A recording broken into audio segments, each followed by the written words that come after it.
Welcome, day one, getting kicked off. What was your name again, Greg? Gary was the first one here before anyone else. He's stoked because almost all of his sessions are in this room. So that's awesome that you're here. Thank you very much for coming out. In case you haven't already detected by my accent, I'm Rick Claus. I'm a senior IT pro evangelist out of Canada. And I'm down here in the Gold Coast to talk to you guys about a bunch of different things. And this morning's talk is going to be about iSCSI and iSCSI performance. And I can say I'm very excited to be here. I've never been down this neck of the woods, this far south, this long haul before. It's been a great time so far. But, when I say that I'm Canadian, I get a couple of preconceived notions that come up a little bit about what I'm like and what Canada's like. And so I thought I'd share a couple little observations that I had. I was at TechEd New Zealand last week and had my introduction for the very first time to some stuff. But one thing I noticed is that as Commonwealth countries, we have way better looking money than the United States, because Canada also has lovely, colorful money, which I enjoy, and always have to deal with the United States people kind of saying, hey, that's monopoly money, that's play money. It's like, no, dude, this is real stuff. It's more colorful, it's an artwork. I like your money because it's high tech. I just found out you can't even rip your money because it's made out of plastic or something like that, and it's designed for people that get it wet and don't have to worry about it getting destroyed, stuff like that. Kind of cool from a perspective of that. But there's nothing that we have in common, too. We have a national religion as well. It's called hockey. Down here, you guys also have a national religion as well. It's called rugby. And I've never seen a rugby match before. Oh, you know what? This is the wrong slide. This is the slide I'm supposed to show of rugby. I had the beautiful opportunity of seeing my very first match. I was told it was a union game, right? It wasn't league. And it was the All Blacks versus the Wallabies and the Wallaby home soil, the end of the Tri-Nations Cup. I got my ticket online. I went to go see it. I was very happy and excited. I was so excited I went off and I bought a jersey. So I thought I'd share my jersey here with you. Now, I realized that I made the wrong choice for the jersey, in case you didn't see that particular score. So congratulations on winning the cup. So in homage to the Wallabies, you'll notice I have to maintain my speaker shirt. And so there's my speaker shirt, a little patch in the back. But I'm looking forward to this, and I'm looking forward to seeing you guys play your match. And then someone told me after my session in New Zealand, Canada's got a rugby team. How come you're not supporting Canada in rugby? And I'm like, good point. So I did a little bit of research, and I came back with the rankings. And you can see here, Canada's number 14th. We're not last. And apparently we're also over here playing. And then obviously, there's Australia, and then there's Canada. The best thing we have in common, though, we're beating the United States. That's the most important part. So I said, okay, well, let's dig up and actually find out what it was like with Canadians playing Australians and Canadians playing New Zealanders with rugby. And then I found these particular stats for New Zealand. They absolutely trounced us with 234 points. The most we ever got was 9 points in one game, I think. And then similar stats, but I will give you guys credit. You're nicer. You didn't beat us as bad as New Zealand did. New Zealand trounced us. You guys, we got a little bit closer to you guys with scores against, that sort of stuff. And I'm thinking, how can we make this better? There's got to be a way to basically combine ice, like hockey, and rugby together. And so doing some searches last night, I basically came up with this, and that's about as close as it gets for ice and rugby. But then I did a little bit further search, and I'm actually very much looking forward to this matchup right here. And then we'll see where we all land. But with that, how about we get started with a little bit of a poll and find out, because I am curious to find out in here. This is the room, and this is the talk about iSCSI and talking about performance for iSCSI SANs.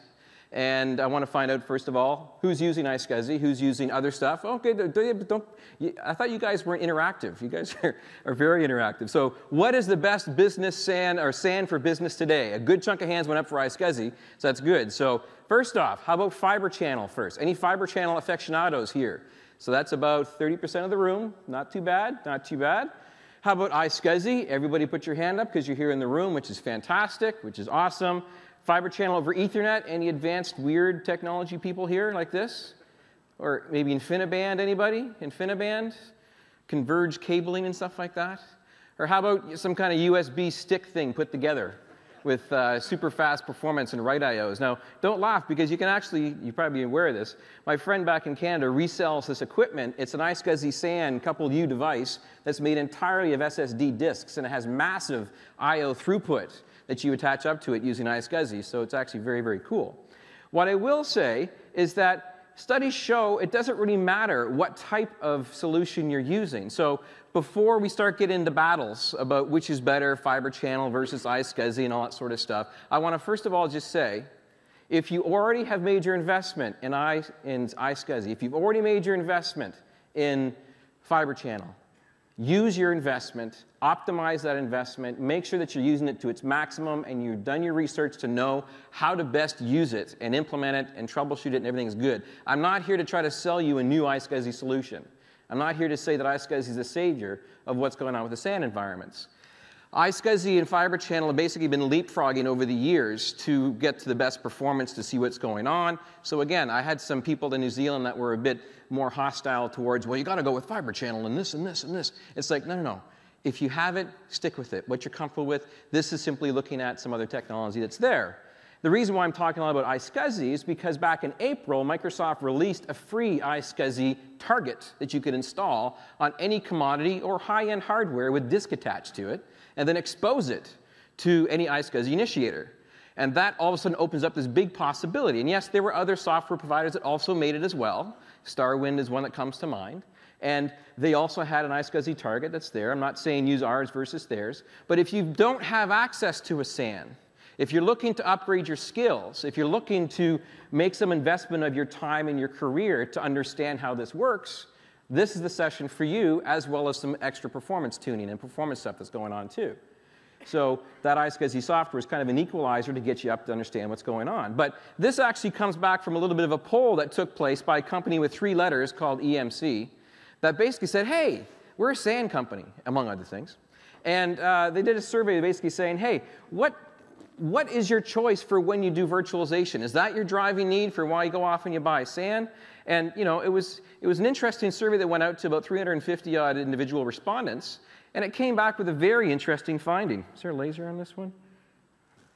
Yeah, oh, it's green. Right here, look at this. No, the overall resounding answer at 89%, no. I already have the infrastructure in place. I'm just using it for virtualization. There's very few, or there's less greenfield, brand new SAN where virtualization is the driver. It's normally other workloads that's the driver. Potentially, the administrator that's looking after the SAN is not the administrator that's also looking after the virtualization side, the server side. You have to go off and talk and have a parlay between them. But the reality is, it's not a driving factor. Yes, you use it if you absolutely have one, and I suggest you use it from throughput perspective. I'm here to open up your eyes to some architectural choices that'll make some very big changes to the way that you can get performance out of an iSCSI SAN in particular. We're not going to be talking about fiber channel today. We're talking about iSCSI and where that works. So, you know, iSCSI, I mentioned, it's been leapfrogging the whole concept of where fiber channel is for performance and what you can do with it and different types of workloads. I guess, you know what I would like to find out from this from you guys is, are you the virtualization administrator, looks after virtualization in your office in some way, shape, or form? It should be almost anybody, because almost everybody's doing virtualization these days. Now, keep your hands up for a second. You said yes, come on, it's early in the morning. Now, keep your hand up if you're also the SAN guy. Not two, oh, 2 hands went up all of a sudden. Not double duty, nice. Okay, not bad. So most of you are also SAN people, which is good. This is awesome. Because what I've come across is that a lot of times the SAN people are different than the people doing Microsoft virtualization. Maybe not so much so if they're doing that other company that starts with a V and ends in where. But we'll get back to that. So why was iSCSI not really looked upon as a big performant option in the past? Well, some of its detractors come down to an architectural question. My background is as an architect before joining Microsoft for designing infrastructure solutions and designing SANs and high availability and clustering, that sort of stuff. And really, the neat thing, and also one of the detractors for iSCSI, is that there's the potential for oversubscription. And with oversubscription, that means performance issues. And we'll talk more about bottlenecks coming up. There's also potentially some less performant workloads that sit on top of iSCSI that are very intensive for the stuff that it does. And so again, some people prefer to go with the fiber channel as the option, or they've already made that investment. I haven't heard this one too much, but it did come up, which is rather interesting, which is more of a security issue or a security concern, because, hey, iSCSI, it's a packet. It's on a routable network. I can plug into that network and sniff it, and I can take a look at it. So potentially, there's the option of going in and, like, deconstructing and figuring out what's going on with that iSCSI traffic, right? It's a lot harder to hack a beam of light that's running on fiber channel than it is to go with simply an Ethernet packet that's going on top of 10 gig E or 1 gig E. So potentially, there's some detractors there for some ideas behind it. But really, the benefits come down to the simplicity. It's easy to use iSCSI. It's very easy to use and to set up. As I mentioned, there's a very small download you can put onto any type of system. You got yourself your target, a couple of quick little configuration options. You can have any Windows 7 or 2008 R2 server with its initiator built in, talking to it to be able to go off and to do stuff. You can have your own live migration capable Hyper-V solution using the iSCSI target software from Microsoft up and running in a matter of half an hour or so with clustering. It's amazing the stuff you can do with it. Great for learning capabilities.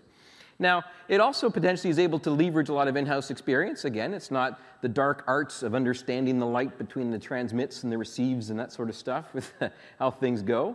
And then potentially, although I don't see this as really founded or not, it's going to be saving you on some cabling for where that happens to go, for some infrastructure. You can reuse some existing stuff.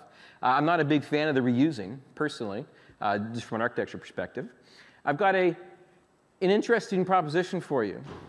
Do you guys believe me that it's that easy to set up an iSCSI SAN with the new Microsoft iSCSI target? That basically almost anyone can do it? Do you guys believe me? Yep. I've got one yes. Everyone else still hasn't absorbed themselves with coffee yet. Well, this link should work. Oh, it is working. How about if I show you, I need some sound on the PC here, a link. I know you have fast internet. Come on.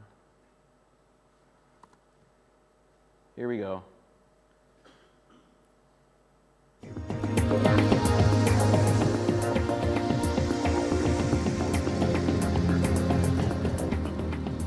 Hi, this is Dennis Martin, president of Demartec. We thought we'd have a little fun today and show you the iSCSI initiator from the viewpoint of a 10-year-old girl. 10-year-old girl. Hi, setting up iSCSI. I'm Violet Westing here at Demartec Labs. Today we're going to demonstrate how easy it is to deploy iSCSI. Suppose there is a remote storage you want to access from your local computer. There are many ways to do this. iSCSI is a simple and inexpensive way to make remote storage look like a disk is attached directly to your computer. iSCSI stands for Internet Small Computer System Interface. iSCSI is a protocol to deliver block data to client computers over Ethernet. It's very flexible, working over megabit and gigabit Ethernet. Today we're deploying it over wireless. Don't do that for Our storage production. administrator has already configured a disk array with a LUN for our use with the iSCSI initiator name of this laptop. I want his job. To enable iSCSI on this laptop, we access those LUNs. We need to start the iSCSI initiator tool. Okay, this is built in. In Microsoft Windows, we can access the iSCSI initiator tool from the Start menu by typing in iSCSI in the search field and selecting iSCSI initiator. From the Configurations tab, you can see this computer's initiator name, which was given to our storage administrator to use to configure the remote disk for this computer to access. From the Discovery tab, we can select Discover Portal and enter the IP address of our remote storage. On the Targets tab, we can now see the iSCSI's initiator's name of the remote disk array. We activate it by clicking Connect.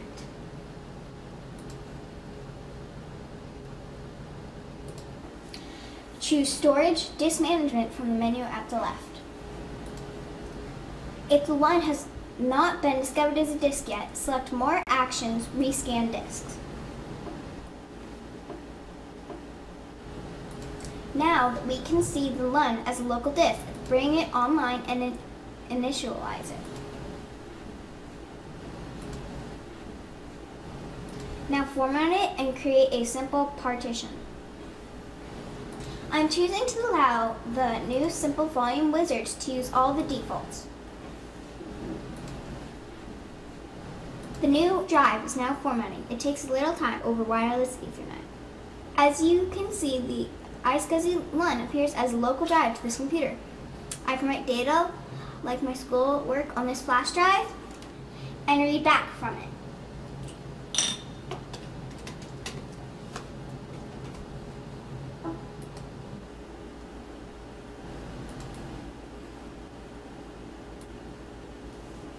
It works the same way it would with any other local drive. I'm Violet Westing, and it's easy to deploy iSCSI. For more information, check out the DeMarTech iSCSI zone at demartech.com/iSCSI.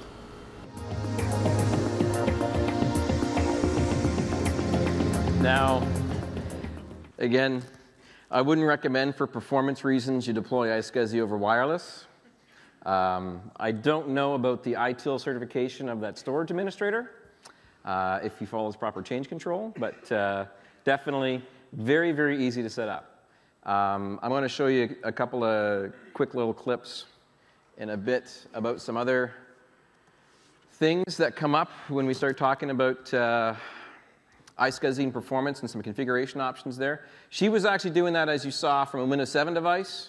Windows 7 device has the ability to go up and attach up to the iSCSI target, obviously. It could be software-based target like that one, like the one I'm going to be talking about was, or it could be a hardware-based one from NetApp or whoever it happens to be.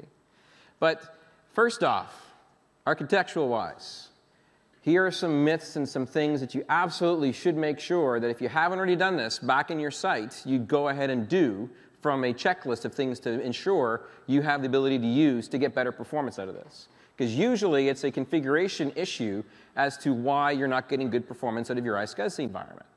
So the first one is make sure that you're taking advantage of something called TCP chimney offload, where you're able to go in and basically get the TCP/IP protocol processing off of the CPU of the server and down into the NIC adapter. And obviously it was available with RTN when it came out. And sometimes it ends up having to be a licensed feature that you have to enable or purchase off of your hardware vendor. But if not, and you have the ability to turn it on, make sure you have TCP chimney offload on. It will increase your performance with having access to this because you're using TCP/IP stack to get access to your storage in the sky, right? It's pretty simple stuff. Virtual machine queue is another one, basically where you're able to go in and take frames from your systems based on a target virtual machine. Different CPUs basically are then able to go off and load it and handle it. Now the VQM, or the virtual machine queue, has to be supported by your network hardware as well. Usually it's an Intel NIC that does that, but other NICs are able to do it as well. It's a feature set you have to turn on with the proper drivers, making sure you have your drivers up to date on your NICs that you're using on your individual servers. Receive side scaling is another thing you can do to be able to turn things up a little bit. Again, most server-side NICs are able to handle receive-side scaling to be able to handle load across multiple NICs and across multiple CPUs. And finally, NetDMA as well, offload some stuff to be able to make sure that you've got memory paging operations going through the dedicated DMA engine down to your servers. Now, this all applies to Server 2008 R2 systems, regardless of its server core or server full install, because that's only an install option. What happens if you have older systems talking to this as the hosts to your iSCSI solution? Well, you are able to go off and download something that's called your acceleration pack, or the scalable networking pack, sorry, that was available previously. It's built in 2008 R2 and above, and basically your NICs have to support all these individual options. And that kind of brings up some other interesting questions, which we'll talk about in just a minute, about those NICs and about different types of hardware accelerators, what you can do. But the biggest mistake that I've seen in the past for people using iSCSI is that they think it's just this big bucket in the sky they can turn on, NIC teaming, and then boom, they've got the best possible performance to get there. It's the biggest common mistake. Do not use NIC teaming with iSCSI. It is not the best thing to do.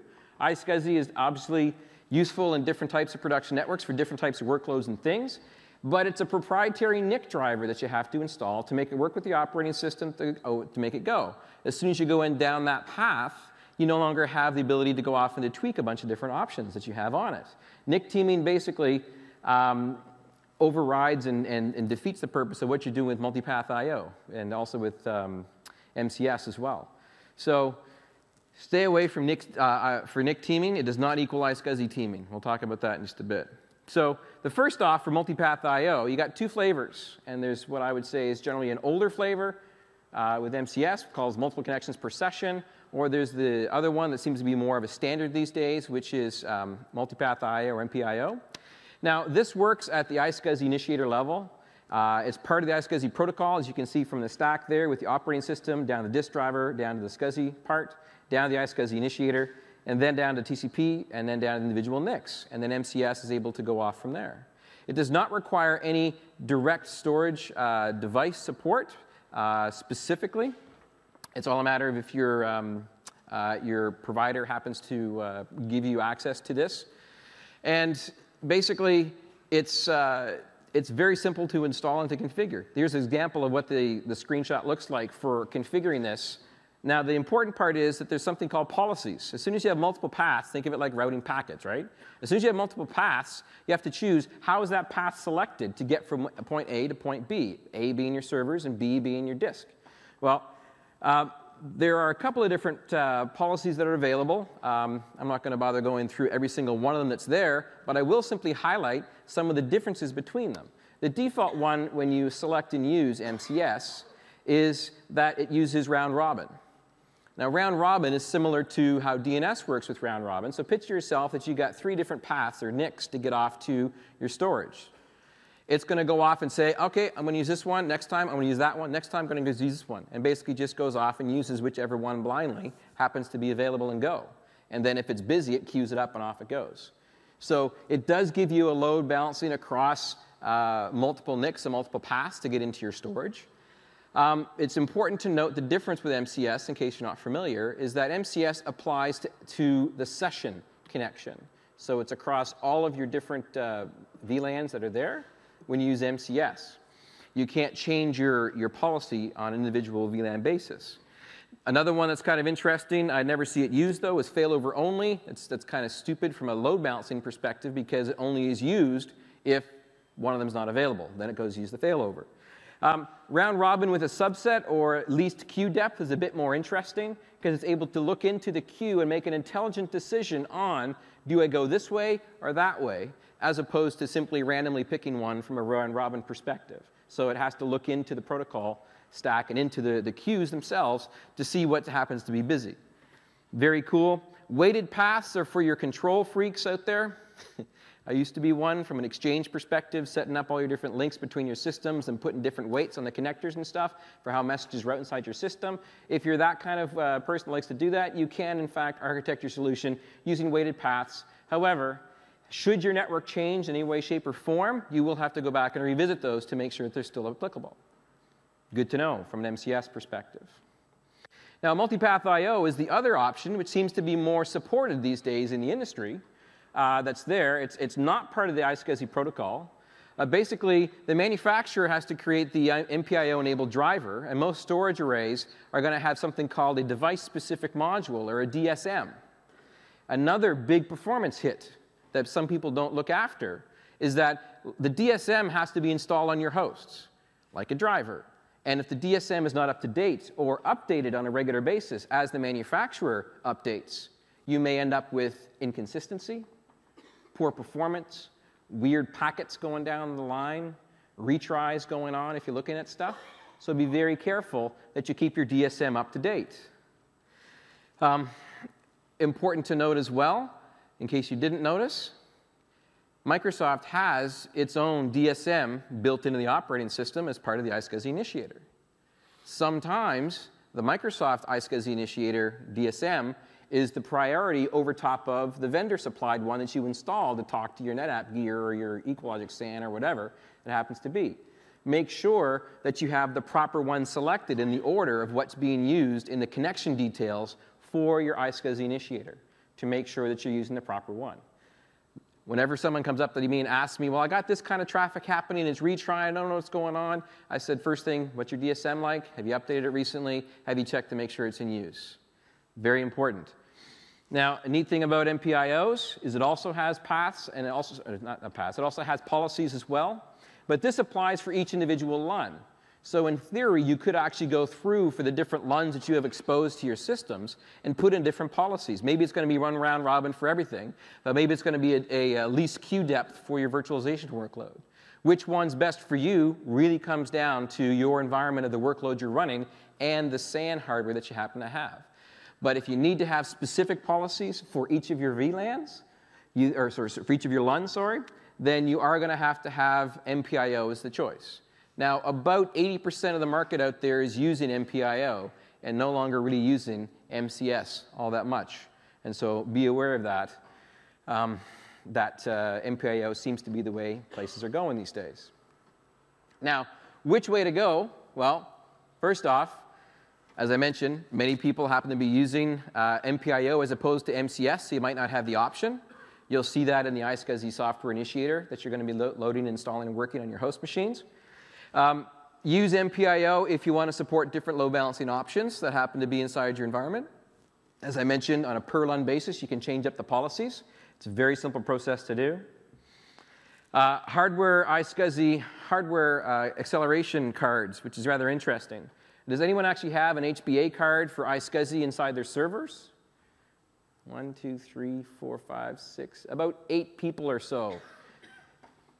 It's a NIC. It's a specialized NIC, yes, they'll give you that. It's got some extra juju juice on top of it, but it's a NIC, right? And it's specifically designed for iSCSI hardware. So I'm not sure of the cost advantage for using it for performance based on the other one. You guys will have to do your analysis on that, but you don't have to go and run off and do this and buy your own HBAs that are iSCSI specific. Talk to the partnering up with your vendor, with your storage. They might recommend some to get even better performance. Because it's all about performance to get there, right? You have a comment there, sir, quick? Pardon me? Okay, good point, yes.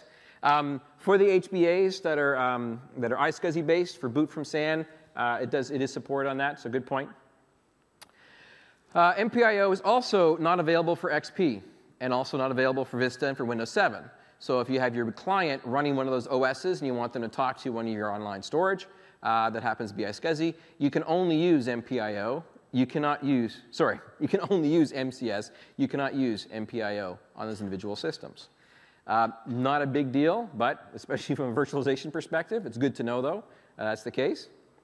MCS also tends to have marginally better performance, but we're talking percentages here. We're not talking tens of percentages. But potentially, on the downside, MCS does require more processing power, so there's a trade-off for the better performance that you happen to have inside your environment. Now, from a Hyper-V perspective, because that's what this session is about, as a workload that I happen to be particularly passionate about, is virtualization. For iSCSI for Hyper-V, the best practices basically suggest using aggregation of your networks and then segregation of the traffic inside of that. Two big words that I don't really like, but it's big technical words. Aggregation is simply, again, how many lanes of traffic do I got to be able to get down to and talk to my disk in the sky through my different switches for performance reasons. And then segregation of that traffic to make sure that nothing else will impact that is the basic rule that you use for performance on your iSCSI environment. With some design considerations, this is some of the design networks that they happen to have in the iSCSI architecture documents you can take a look at. I will also point out as well, in case I haven't had a chance to do this just yet, for people that are using, or that are looking at implementing iSCSI inside their environments or re-architecting their solutions or updating the architecture, each of the different SAN manufacturers and vendors have very good guidance. Like NetApp just published some great stuff on how to do Hyper-V virtualization using the NetApp solutions that are out there, so just to be aware of this. Here you got an example of the green being the storage network, the red being the production network. You got multiple connections into a single switch on a single server. It's redundant. Therefore, in case one side goes down, it's still able to function for either one of those two NICs. So they got 4 NICs basically in your single Hyper-V server. Nice and hunky-dory, everything works just fine from one perspective for your first baby step for how that works. But architecturally, busting that out further is where you go in with some redundant paths and some extra layer of support. Basically, you're offloading and segregating, you're aggregating your networks, but you're segregating your traffic with the different NICs that are involved. In this case, you've got the ability to have a different path for redundancy and also for load balancing with that dotted line there, for your storage network, and then obviously your management production network on there as well. Shared switches, you can split them up if you wanted to, and go from there. But really, for a minimal cluster environment, you're looking at least 3 different networks. You got your storage access between 2 systems that have to be able to talk to the same storage. A whole bunch of traffic going across that from storage perspective. You've got the production network that they're going to be using and talking to each other and also to the clients that are accessing those systems. And then you've got this lovely little cluster network that's still in the background there to keep the heartbeats going and make sure everybody's all happy for the node majority and stuff like that. So bringing this all out to the full final development, you're looking at 2, 4, 6 different possible networks that you're going to want to have set up from an architectural perspective. Again, I'm not recommending you rip out your entire infrastructure to be able to set up an issue like this, but if you're looking to try to maximize, aggregate your traffic, separate and segregate the traffic as well, architecturally, this is the recommendation that we happen to have. You've got one small network in the background there just for heartbeats to make sure things are good from a cluster perspective. You've got your storage network with multiple paths to be able to get over to your storage from both sides, and it's only the storage traffic going across that particular Ethernet cables that happen to be running there. You got your production network for the traffic of the VMs talking off to your clients, and then the important one at the bottom is the management / live migration network that's out there. So if you need to do a live migration between hosts, you're not going to be dumping that traffic going across your storage network. You're simply going to be doing that through a separate network at the bottom for your management side of things. Likewise as well, if your clients tend to consume too much of your available bandwidth and saturate your network link for your servers, with the production access, you're not going to go off and end up saturating it, trying to manage it or move it in the future because you've got a dedicated network for it. Now, this may be an awful lot of NICs, kind of difficult to keep track of it all inside your environments that are out there.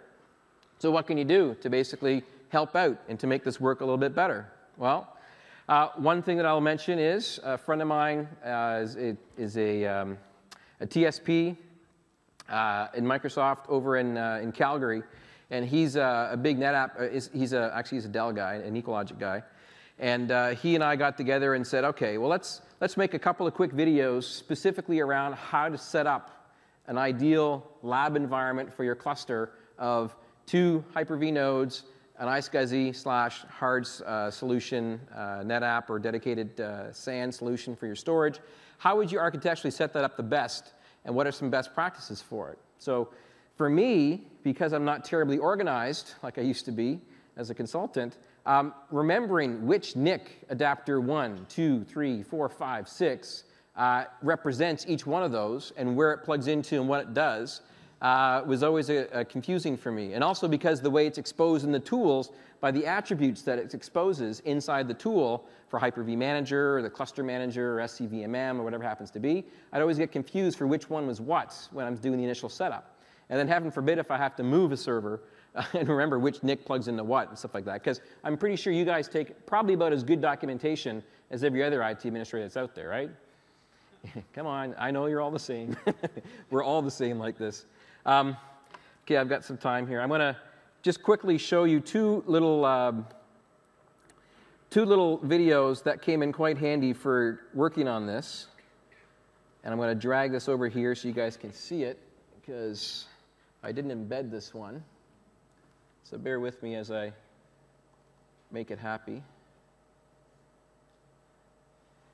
I have links to these in case you're interested, but for now I'm just going to go ahead and hit play. The next thing that we're going to take and go through and validate is we're going to validate that we've got all of our proper drivers installed, which I've downloaded the latest HP support packs. Just a couple of minutes here. The server here. model that we have is an HP 685 C model blade server, and it's got 2 NICs. So the important thing to note here is that with the network configurations that we've got, is I've got a 2-port on board with 2 LOM, which is basically NIC ports, and this is going to be used for my external network as well as my heartbeat and live migration network.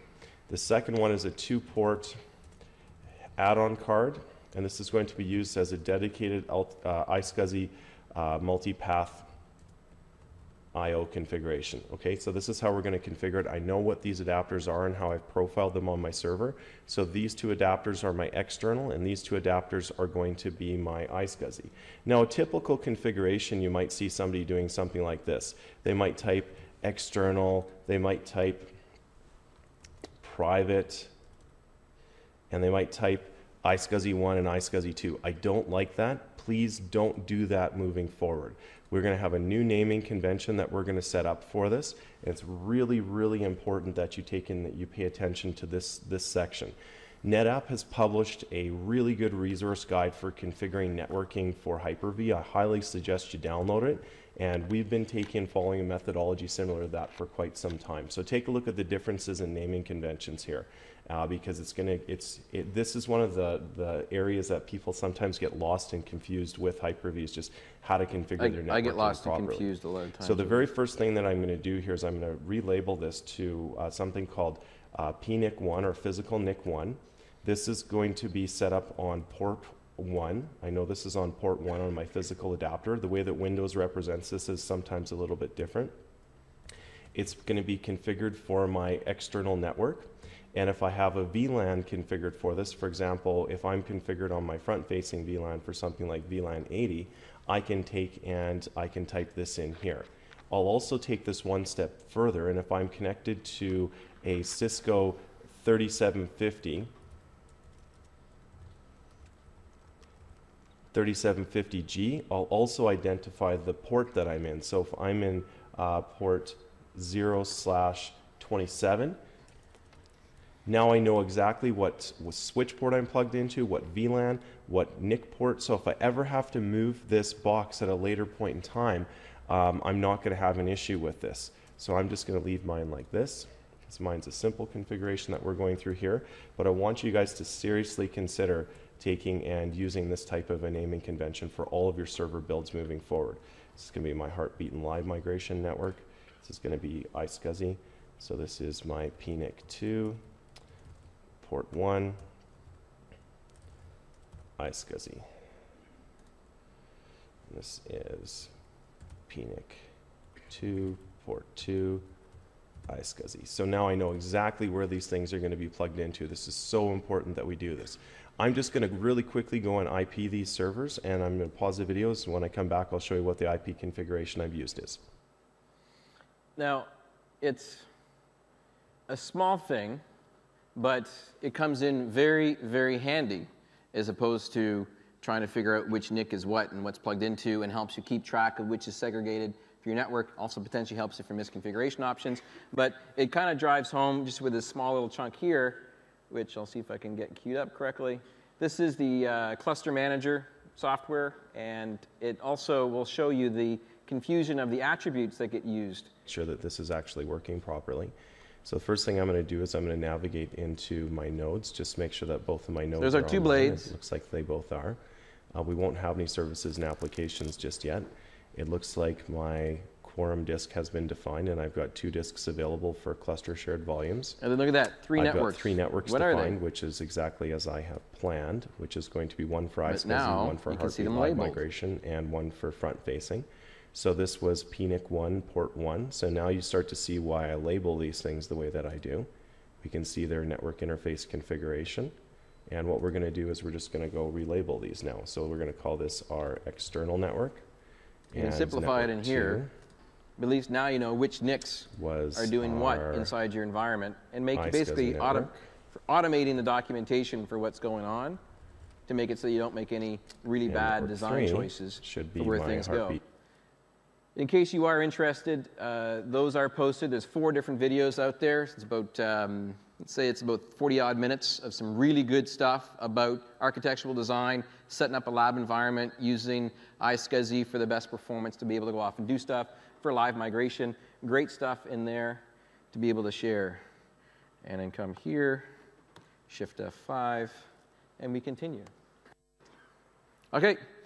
Continuing on along this, now the next obvious iteration for this, besides those multiple networks, is now also building out your infrastructure to have multiple switches, so you don't have congestion on your switches, and also to have redundancy in case you happen to get a power failure in one of those switches, to be able to do this. Again, this is building out the Cadillac, the big-ass solution for your iSCSI that's out there. Now, again, the green connections are going to be multiple paths to get to your performance. Your blue is going to be just for the cluster purposes. The black is for your management and also for your live migration traffic. And then finally also the red for your production network. You also should be able to go in and make sure that your binding order for these different networks and your NICs are set correctly as well with weights to be able to choose which way stuff goes for your different solutions. But then the little black box that's there saying 10 gig E, that's something that at least is warranting in discussion. I'm going to bring this up now. It used to be with virtualization, you had a single box, local attached storage, and everything's all good. You're able to go in and say, hi, I can take these 5 machines, they're running at 5% utilization. I can take the 10 of them, I can put them onto one server, and then now I'm at about 60, 70% utilization. That's great. My contention or my performance bottleneck at that point in time was more concerned from an optimization process, mostly with CPU for what's going on. And then it kind of came around the disk, that locally attached disk. Okay, so let's fix that bottleneck. We then take the disk away from being local storage and put it up onto the network. Great. It's awesome. Now I got better performance. And now all I really have to worry about is disk I/O and I/O traffic for the reads and writes to be able to access my spindles on my SAN or on my server that's out there. Fantastic as well. But something to be aware of is if you don't proactively monitor what's going on those individual networks to see what the saturation levels are, you're going to just all of a sudden start to hear that your servers are slow. You don't know why the servers are slow. And it could either be, generally it's not CPU contention anymore. Might be some RAM ceiling limits, but with Hyper-V and Service Pack 1 with dynamic memory, we can get around that sort of stuff better than the other solutions that are out there, which is good to know. But generally speaking, it either is going to be a congestion in your disk network, where you're getting too much transmits and retries and everything else that's going on in that system that's causing you grief, or it's going to end up being that you have an issue with the saturation of that network just being overconsumed, oversubscribed. So picture a network for traffic up there. It's not your disk IOs anymore. It's not your memory. It's not your CPU. It's the traffic to get there. 70% utilization at 1 gig. Swap out that 1 gig switch to a 10 gig E switch and 10 gig E iSCSI cards. You can almost literally take the decimal point from the 70% and move it down to 7% utilization. Call it 10. When you start going with 10 gig E. So you got this massive amount of bandwidth all of a sudden to get back to your disk to prevent the contention for what goes on, just for the nature of how Ethernet works to go off and talk to those switches. So 10 gig E is an investment. It's an area to look at. If you were going to buy stuff to be able to improve your environment right now, a 10 gig E solution might be the way to go. 10 gig E switch network cards might have been installed in your servers already. They just aren't being used just yet. But it is going to be a cost involved to be able to have to look at that as an option. Now, going past the solution from just talking about iSCSI for just a minute here, what about your disk configuration on your iSCSI targets? Well, it used to be fixed VHDs was the absolute no-brainer way to go. If you had a fixed VHD installed, perfectly expanded, nicely installed on your iSCSI solution, you then attach up to it, you're binding to it, everything's all good. In the days when Server 2008 came out, you had about 96% of native performance that was out there. Nowadays, it literally is negligible. It's equal to native if you happen to have disk that's attached. So definitely, that is one option. Downside is it takes up a lot of space. Well, pass-through disks was always equal to native as an option, and some people still subscribe to using this for different workloads. The downside of a pass-through disk is that it ends up requiring more configuration if I need to add more storage into it, or if I remove more storage into it, it gets to be a bit more complex. But performance-wise, it's basically almost equal to native. Dynamic VHDs used to be a huge no-no when 2008 came out. It got a lot better with 2008 R2 and also Service Pack 1 on for performance. But you're still going to take about a 15 to a 5% hit. And so you may not be willing to have that kind of trade-off for performance just to be able to save some space as it dynamically expands. Personally, I'm a bit of a purist. I prefer the fixed VHD because I'm old school. However, dynamic VHDs or dynamically expanding VHDs are not that bad for performance these days compared to where they used to be. Now, another option which could be useful, although not necessarily the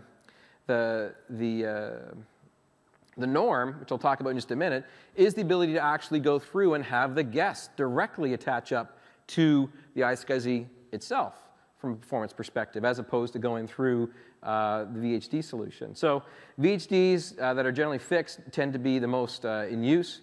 Pass-through, not necessarily required for optimal performance these days.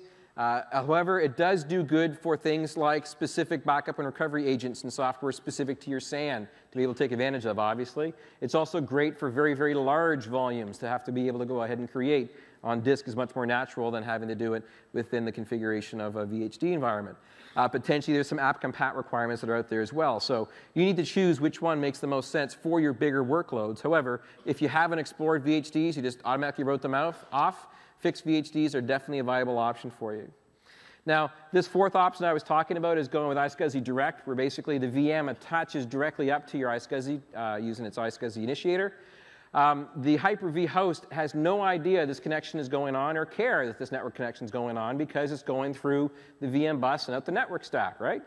The VM LUN is not visible to the Hyper-V host. The VM LUNs, interestingly enough, can be hot added and removed because it's iSCSI, right? You can automatically add these systems in to your environment because it's simply a software add, where you can't do that with a pass-through disk and you can't do that with a VHD file. So definitely an option. It also allows you to do guest clustering as well if you wanted to. So you could cluster your host and also cluster your guests with an iSCSI Direct going through. Very interesting options. The only concern comes down, obviously, degradation performance potentially, and also some of those accelerations that we talked about at the NIC layer are not going to work for you because it doesn't go through the NIC layer and actually will be going through the network layer for production networks unless you route your networks differently for how this works. It gets a bit complex architecture. You'd have to have a, just like you would for iSCSI architecture physical, you'd have to have a NIC for your production and a NIC for your iSCSI that are both virtual, one pointing to the production network in the guest and one pointing to the iSCSI network in the guest as well to be able to do it. So you have to architect your physical and architect your virtual as one option to be able to do this. Now, that Demartec video that I showed you earlier on with the 10-year-old girl, that's actually the daughter of the owner of Demartec and his son that's on that particular video. They're actually a testing lab that's gone through and made some really great resources available to you in case you want some more hard numbers about performance of going either iSCSI Direct native connection or iSCSI Direct options for performance using a bunch of different tools like jet stress and stuff like that. In this case, they did a comparison of 10 gig iSCSI performance native server versus a guest, Hyper-V guest talking iSCSI Direct to the system. Basically, the IOPS differences, it's negligible. You're looking at about 12% IOs per second less with a direct connection, 2.5 milliseconds slower for DB reads on this particular, 2 or 3% or 1.5 milliseconds, slower for log reads. So again, it's negligible. It's there. It's an option from a design perspective. It's not that bad of a performance hit to take a look at doing iSCSI Direct from within your guests as an option. Now, the big thing is here is, again, just pounding that server with a 10 gig environment on your servers. It's only, in this case, for this particular jet stress, just basically maxed out, is only using 37% of that pipe from a 10 gig perspective. That's basically maxed out. So you still have a lot of extra headroom to be able to handle all the rest of the traffic, even if your Exchange server is just beating the snot out of that network for the workload that you happen to have. So good to know from a 10 gig investment perspective, although there is obviously cost. This is an interesting question that came up in New Zealand from a guy that came down and talked to me afterwards. He was saying, I got this really weird performance. I got this IBM stuff running in the background. For some reason, I'm not getting some great performance. When I'm taking a look at my packets, I see these retries and retries and retransmits and retransmits. Basically, performance would go up and then down, up and then down, up and then down. And basically, it was jumbo frames that was going on.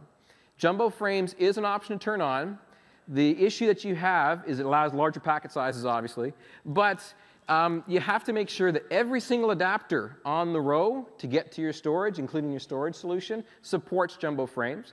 Every single switch supports jumbo frames, and everything else is all working correctly.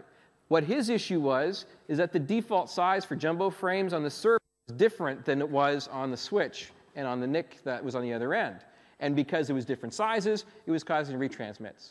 So just make sure that everything's aligned, as well as also having the sizes set correctly for jumbo frame work. Because if one of those little pieces is out of whack, it's going to throw your performance out the door. So 10 gig E definitely is increasing in adoption-wise. It's an option to look at if you need to make a new greenfield investment. And again, I'm not going to recommend you guys go off and sink all your cash in 10 gig E as being the big solution in the world if you already have your investment already made. But basically, virtualization is a big driver. Virtualization is one of the biggest workloads talking to SANs these days that are out there because of the importance of virtualization and also, by extension, private cloud stuff that happens to be going up there. It's no longer a conversation about IOs per second that is worrying about how fast you can access those spindles. Your contention in your traffic problems is not your memory, it's not your CPU, it's turning out to be more the pathways to get to your disk that's becoming the problem. 10 gig E tends to be a bit more standard on some other boards these days, starting to come out for the newer server racks and different SKUs that are out there. Definitely a way to take a look at your individual systems, for sure. Click. There you go. So that resource I mentioned to you, demartech.com/iSCSI is where they have all their publicly accessible documents. You don't have to watch the little 10-year-old girl doing the iSCSI SAN thing again if you don't want to, although it is funny. They actually have an outtakes version of that that she has up there from some things. And I could give her some acting coaches about how to sound more natural when she talks, I guess. But definitely a good honor for doing that. It's a bit of fun to see how easy it was. Now, also on the Demartech iSCSI zone, they happen to have some deployment guides for 2011, basically talking about how they've done their tests to talk about the best way to deploy this. Don't forget, it is specific to your vendor of choice. It's a protocol that lots of vendors use. Most are implementing the same types of technologies with multipath IOs, but it's important for you to understand architecturally is your biggest factor for getting better performance, designing it right from the start or fixing what you got.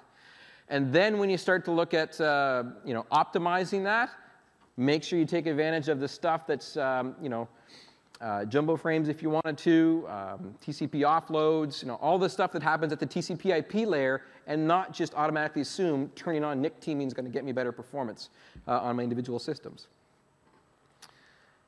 So final thoughts, 2008 R2 basically adds you some very powerful and very easily accessible technology. If you're not the SAN administrator, so the 30% of the people in the room that did not raise their hand, and you've never seen this SAN stuff before, and you're interested in virtualization, invest time in understanding how iSCSI works. It's really quite simple to set up.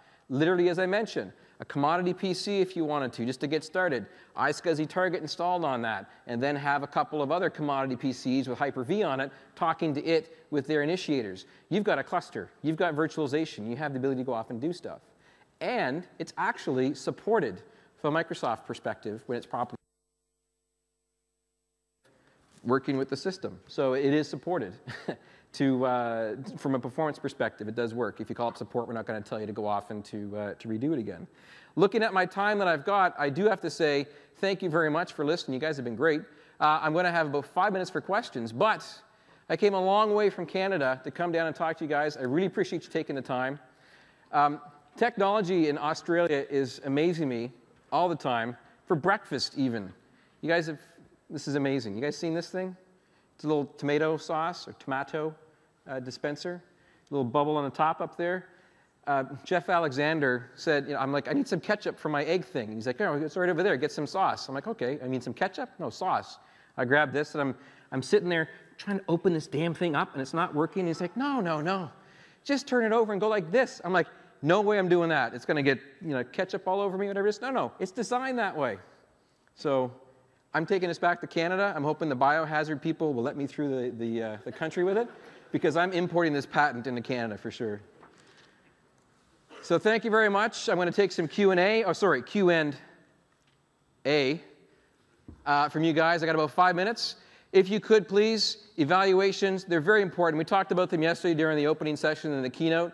It's how we basically go off and know how to do better. So I'd love to know what I could do better to improve this session and also improve as a speaker. I had a lot of fun talking with you guys. We got about 5 minutes for some Q&A. Thank you very much, everybody. Thank you.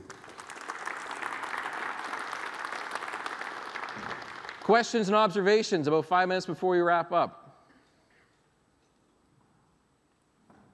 Deathly silence. Okay, well, any question at all? I have a prize. Nobody? Oh, up at the back. Have I what? Have I seen the Stanley Cup? Yes, I've actually, as a Canadian citizen, it is your right to go to the Canadian Hockey Hall of Fame, and you can place your hand on the Stanley Cup if you wanted to and take your picture with it. So that is an option. And for that, my friend, what's your name? Tony. Tony? Fresh Canadian maple syrup. Right here for you, buddy. Come on down. I appreciate it. Thanks a lot, everybody.